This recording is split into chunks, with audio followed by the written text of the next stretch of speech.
Business involve होता है कि ये बिजनेस तो मैंने खड़ा किया पापा के साथ। पेरेंट्स को बताने से पहले मुझे थोड़ी क्लैरिटी मिल जाए तो मैंने सोचा आपसे डिस्कस कर लूँ इस बारे में। कोविड-19 के बाद से जब बहुत सारे अनएक्सपेक्टेड डिमाइसेस हुए, लोग मतलब हर जगह मुझे देखने में मिल रहा है, मुझे मतलब काफ़ी चीज़ें सुनने में आती हैं। लगता है कि इट्स वेरी इंपॉर्टेंट कि क्लाइंट रियलाइज करें। सर आज के टाइम पे एस्टेट प्लानिंग बहुत इम्पोर्टेंट है। ये मतलब हर जगह मुझे देखने में मिल रहा है, मुझे मतलब काफ़ी चीज़ें सुनने में आती है, तो ये बहुत इम्पोर्टेंट हो गया है आज के टाइम पे। बिल्कुल हो गया। इनफैक्ट कोविड-19 के बाद से जब बहुत सारे अनएक्सपेक्टेड डिमाइसेस हुए लोगों के, लोग नॉर्मली सोचते हैं ना कि स्टेट प्लानिंग से विल वगैरह इस रिटायरमेंट के बाद ही देखेंगे, बट सेकेंड वेव स्पेशली कोविड-19 की ऐसी थी कि बहुत सारे लोग 30s 40s 50s में भी उनका अननेचुरल एकदम डिमाइस उस समय हुआ। तो उसके बाद से इस टॉपिक पर और ज़्यादा बातें होने लग गई हैं और लोग को इसकी ज़रूरत समझ में भी आने लगी है। तो जैसे एक हमारा रिसेंट वर्कशॉप हुआ था, उसमें एक विजिटर थे मिस्टर शर्मा, उनके बेटे आए थे, तो उनसे हमें मालूम पड़ा कि उनके फैमिली में काफ़ी इश्यूज वगैरह हुई है जो कोविड के बाद से। सो मैंने कहा कि पहले क्लाइंट्स को बताने से पहले मुझे थोड़ी क्लैरिटी मिल जाए तो मैंने सोचा आपसे डिस्कस कर लूँ इस बारे में। नहीं, बिल्कुल सही है। और मुझे लगता है कि आज की डेट में इट्स वेरी इंपॉर्टेंट कि क्लाइंट रियलाइज़ करें कि स्टेट प्लानिंग सिर्फ सीनियर सिटीजन या रिटायरमेंट के बाद की बात नहीं है। अगर आपने एसेट्स आपके पास एक्यूमुलेट हो गए हैं और आपकी अच्छी खासी फैमिली है, डिपेंडेंट ज़्यादा हैं, और आप एक मुताबिक उन सारे अपने एसेट्स को डिवाइड करना चाहते हो, तो बेटर है कि आप स्टेट प्लानिंग, सक्सेशन प्लानिंग के बारे में अभी से सोचने लग जाएँ। और स्पेशली वो जिनके बिजनेसेस हैं या जिनकी फैमिली बहुत मतलब लंबी चौड़ी फैमिली है, वहाँ पे तो बहुत हाईली रिकमेंडेड रहता है। अब जैसे मिस्टर शर्मा की बात कर रहे हो जो हमारे वर्कशॉप में आए थे, अब क्या होता है कि उनकी बात करो तो लाइफ लॉन्ग इंसान मेहनत करके पैसा कमाता है ना, पैसा जोड़ता है, हर तरीके के इन्वेस्टमेंट्स करता है, प्रॉपर्टीज़ बनाता है, स्टॉक पोर्टफोलियो बनाता है, म्यूचुअल फंड्स लेता है, हर तरह की इंश्योरेंस पॉलिसी लेता है, सिर्फ ये सोच के कि फ्यूचर सिक्योर हो और वो आने वाली जनरेशन का भी ध्यान रख पाए, उसके बच्चों की पढ़ाई अच्छे से हो जाए, शादियाँ हो जाए, रिटायरमेंट कंफर्टेबल हो। बट कभी ये नहीं सोचता कि अगर कोई भी इस दौरान कोई भी एक अनफॉर्चुनेट इवेंट हो जाता है तो फिर उन एसेट्स का बंटवारा कैसे होगा उनके बीच। तो और अगर कभी इस चीज़ के बारे में कोई बात भी होती है तो नॉर्मली इंडियन फैमिलीज में ना बड़ा इमोशनल टॉपिक है ये कि लोग इसके बारे में बात नहीं करना चाहते, क्योंकि सक्सेशन प्लानिंग, विल प्लानिंग को इस तरह से देखा जाता है कि भाई हम किसी के डिमाइस की बात कर रहे हैं, तो ये इतना एक टैबू रिलेटेड टॉपिक है, इस ऊपर कभी खुल के बात नहीं हो पाती। बट अगर हम थोड़ा सा इमोशन हट के इसको एक रिस्पॉन्सिबिलिटी की तरह या प्रोफेशनल ढंग से या प्रैक्टिकल हो के अगर इस चीज़ के ऊपर देखें, तो ये मुझे लगता है कि it would be one of the best gifts जो हेड ऑफ द फैमिली दे सकता है बाकी फैमिली मेम्बर्स को, अपनी अगली जनरेशन को, बच्चों को, मतलब विल प्रिपेयर करके, सक्सेशन प्लानिंग करके, जिसमें वो क्लैरिटी दे पाए कि भाई जो पूंजी है, मतलब प्रॉपर्टीज़ में हो या फंड्स में हो, एफडीज़ में हो, उसको कैसे कैसे कहाँ कहाँ यूज़ होगा और किसको क्या क्या मिलेगा, जिससे बाद में मतलब उससे पहले भी और उसके बाद भी मतलब बच्चों में वो चीज़ आपस में एक अच्छा व्यवहार बना रहे, अच्छे रिलेशंस बने रहे। और मगर देखा जाता है कि कई फैमिलीज़ में डिस्प्यूट्स हो जाते हैं, जो लोग मतलब अच्छे रिलेशंस थे, बीच में साथ में डिनर करते थे, वहाँ पे अब वो है। तो this is very one of the common problems, और इसलिए ही बहुत ज़रूरी हो जाता है सक्सेशन प्लानिंग कि अगर आप चाहते हो आपके बाद भी सब कुछ वैसे ही चलता रहे, दिस इज़ वेरी इंपॉर्टेंट। और बिल्कुल सही टॉपिक तुमने उठाया है। वी शुड, मुझे लगता है कि हमें अपने क्लाइंट्स में और अपने सर्कल में इस चीज़ को प्रमोट करना चाहिए कि people should do succession planning, और इसके ऊपर कायदे से प्रोफेशनली इसका ध्यान रखना चाहिए। ये बात तो है, बट सक्सेशन प्लानिंग के लिए मतलब कहाँ से स्टार्ट करना चाहिए, मतलब क्या एज ग्रुप सही है, मतलब डिमाइस के टाइम पे करना चाहिए या उसके आसपास करना चाहिए, पहले ही सोच के रखना चाहिए कि नहीं जो भी प्लानिंग है वो पहले ही कर लेनी चाहिए या डिमाइस के बाद करनी चाहिए?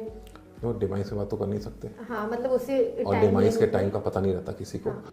जैसे लाइफ इंश्योरेंस लिया जाता है ना, उसलिए लिया जाता है कि इंसान को मालूम नहीं कभी क्या हो जाए, या हेल्थ इंश्योरेंस लिया जाता है कि कभी क्या हो जाए, तो उस नुकसान की भरपाई करता है इंश्योरेंस। वैसे ही सक्सेशन प्लानिंग, जब भी आपको आपके ठीक ठाक एसेट्स इकट्ठे हो जाते हैं, है ना, और आपकी फैमिली इतनी मतलब बच्चे हैं, वाइफ हैं, या और भी डिपेंडेंट्स हैं, या पेरेंट्स को कुछ देना चाहते हैं, आप अपने किसी सिबलिंग को कुछ देना चाहते हैं, मतलब वो भी अगर कुछ पार्शियली डिपेंडेंट है, depending on the structure of family, अगर आप 40s में कर लो, क्योंकि 40s तक नॉर्मली एसेट्स ठीक ठाक इकट्ठे हो जाते हैं, तो इट इज़ वेरी एडवाइजेबल कि जितना पहले हो जाए तो वो क्लैरिटी आ जाएगी। अच्छा, होता क्या है कि सक्सेशन प्लानिंग में एक बहुत इंपॉर्टेंट रोल प्ले करता है विल, जिसको बनाना बहुत ईजी है। बहुत सारे तरीके हैं, विल है, प्राइवेट ट्रस्ट बन जाते हैं, है ना। तो विल एक बहुत आसान तरीका है, और आप अगर 40s में करते तो ऐसा नहीं आपने एक विल बना लिया तो वही विल हमेशा रहेगा, आप रिवाइज भी कर सकते हैं विल्स को।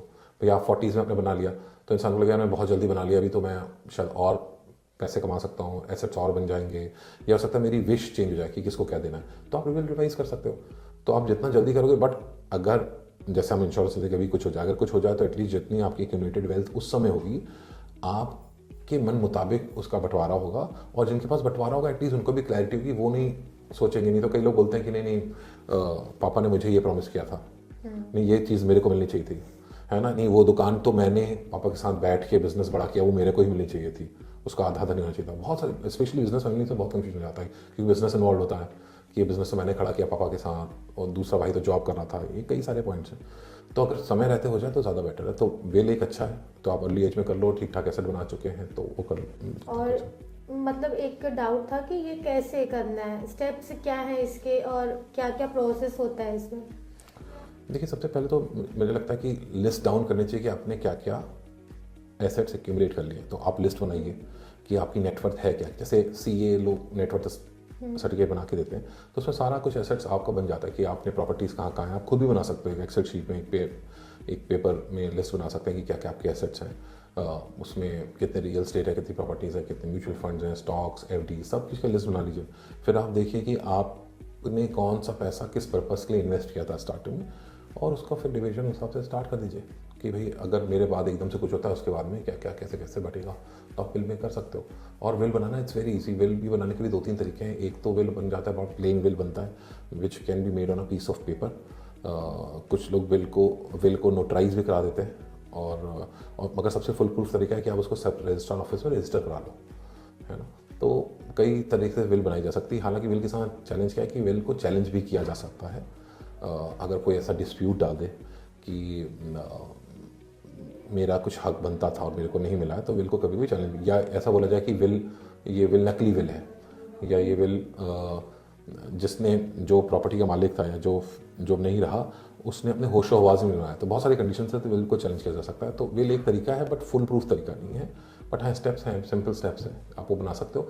बेटर है कि कि अगर आप इसमें किसी स्टेट प्लानिंग एक्सपर्ट की सलाह लेते हुए, या जो लॉयर्स विल बनाते हैं उनकी सलाह लेते हुए बनाएं, उनके साथ बैठ के, तो ज़्यादा बेटर है। बट बनाना ज़रूर चाहिए। मेरे माइंड में एक क्वेश्चन आ रहा था कि जैसे आपने बोला कि चैलेंजेस फेस करने पड़ते हैं विल को, कोर्ट, लॉयर, ये सब होता है, हो सकता है। तो अगर जैसे डिस्प्यूट आ गया कोई, अगर कोई आगे कि भी मेरा हिस्सा ही बनता है, हाँ, जैसे अगर किसी को चाहिए ही नहीं, अपना हिस्सा नहीं चाहिए उसको, मतलब अपने फैमिली वालों को ही देना है। जैसे उसके फादर डेथ कर गए, डिमाइस हो गया उनका, और उन 2 बेटे थे उनके, एक ओके है कि ठीक है, और दूसरा वाला कह रहा है कि नहीं मुझे नहीं चाहिए। तो उस केस में जो उसका शेयर था वो गिफ्ट कर सकता है। अगर मान लो फादर दोनों के बारे में 50-50 देखे गए हैं, एक को नहीं चाहिए, तो अपना वो उसको कहते हैं रिलिंक्विशमेंट डीड बन जाती है कि मैं अपना हक छोड़ रहा हूँ out of love and affection, और वो एक तरीके से गिफ्ट कर सकता है। ठीक है कि मैं इसमें अपना हक छोड़ रहा हूँ due to out of love affection, उसका एक डीड बन जाती है, एफिडेविट बन जाता है, और वो सारी प्रॉपर्टी या जो भी एसेट्स होते हैं उसके दूसरे भाई के नाम से ट्रांसफर हो जाएंगे। That is very easy. मतलब ये बहुत रेयरेस्ट ऑफ रेयर सिचुएशन है कि कोई out of love and affection छोड़ दे।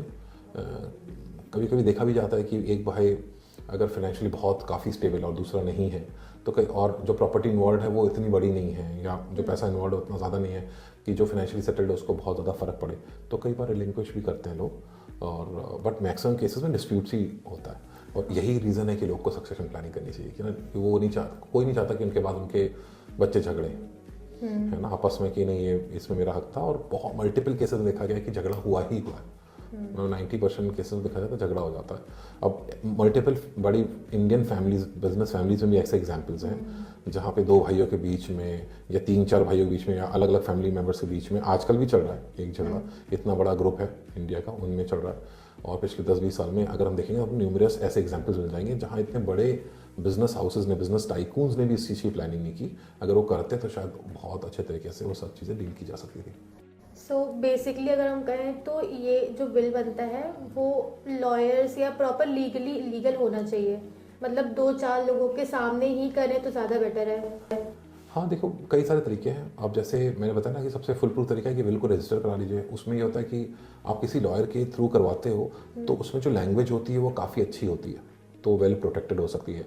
दूसरा होता है कि भाई आजकल वीडियोग्राफी भी होती है विल की, जहाँ पे लगता है आपको लगता है कि बहुत चांसेस है डिस्प्यूट हो जाए, या कॉम्प्लेक्स फैमिली सिचुएशन है, मल्टीपल लीगल हेयर्स हैं उस प्रॉपर्टी के, है ना, ऐसी कोई कंडीशन है।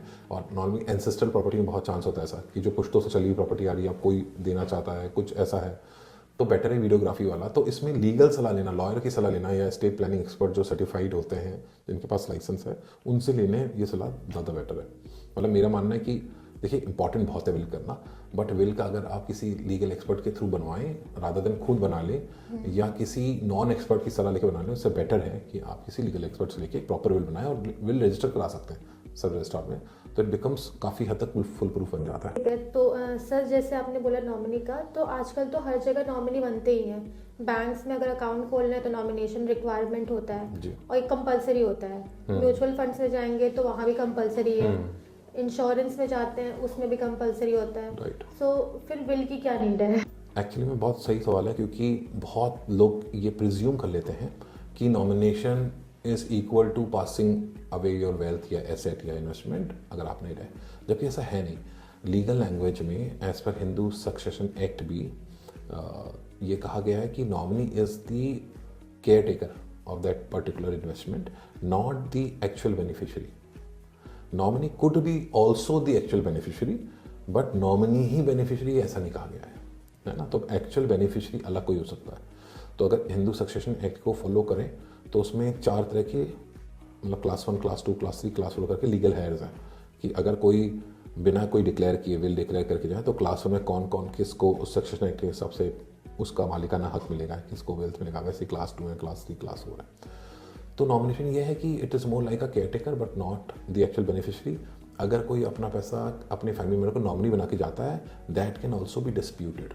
कोई इसमें डिस्प्यूट रेज कर सकता है, स्पेशली कोई क्रेडिटर रेज कर सकता है। तो आपने सुना होगा जैसे इंश्योरेंस पॉलिसीज़ है, आप कोई लाइफ इंश्योरेंस पॉलिसी में मान लो अपनी वाइफ को नॉमिनी बना के गया और उसने बहुत सारे लोन्स लिए हुए थे और उसकी डेथ हो जाती है, तो कल की डेट में जिन बैंक से लोन लिए थे वो भी चैलेंज कर सकते हैं उस लाइफ इंश्योरेंस पॉलिसी के सेटलमेंट को, कि वो भाई 2 करोड़ का लाइफ इंश्योरेंस पॉलिसी आने वाली है और 1 करोड़ का लोन था, तो दे कैन सेटल और कोर्ट उसको रोक के उसका सेटलमेंट उनका 1 करोड़ सेटल करवा सकता है और वाइफ को 1 करोड़ ही मिलता है। जिस वजह से हम लोग एक प्रोडक्ट आता है लाइफ इंश्योरेंस में, मैरिड वुमन प्रॉपर्टी एक्ट, तो उसमें एक तरह का डीम ट्रस्ट बन जाता है, तो उसको फिर टच नहीं कर पाता कोई भी क्रेडिटर। उसमें काफ़ी हद तक प्रोटेक्शन है। मतलब एक सेपरेट टॉपिक है डिस्कस करने का, क्योंकि ये टॉपिक चल रहा था तो मैंने शेयर दिया। और इसी से आता है दूसरा वे, मतलब विल तो हुआ बट उससे भी ज़्यादा फुल प्रूफ है प्राइवेट ट्रस्ट। जब आप प्राइवेट ट्रस्ट बना लेते हो तो then it is completely full proof, क्योंकि आप अपने पैसे को एक ऐसे नॉन इंडिविजुअल एंटिटी को दे रहे हो that will take care of the entire succession.